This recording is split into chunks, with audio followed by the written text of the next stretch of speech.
হরে কৃষ্ণ, রাধে রাধে। এটাকে দেখে বৃন্দাবনের হচ্ছে কল্পতরু বৃক্ষ। হ্যাঁ, এটা যে কল্পতরু বৃক্ষ বৃন্দাবনের। এখানে যদি কেউ কাপড় বেঁধে যায় তার মনস্কামনা 3 মাসের মধ্যে পূর্ণ হয়। এই সেই কল্পতরু বৃক্ষ।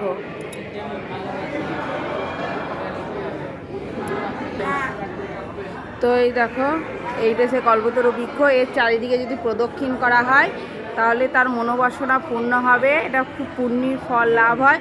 এটা স্বামী স্ত্রী মিলে একসঙ্গে প্রদক্ষিণ করতে হয়।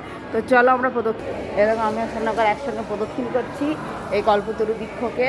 তাহলে এটা মনে মনে যদি কোনো মনস্কামনা পূরণ করা হয় তাহলে সেটা পূর্ণ হয়। তো তোমরাও দেখে দর্শন করো এই দামোদর মাসে, এবং মনস্কামনা পূর্ণ হয়ে যাবে তোমাদেরও আমার সঙ্গে সঙ্গে। তো রাধে রাধে, হরে কৃষ্ণ।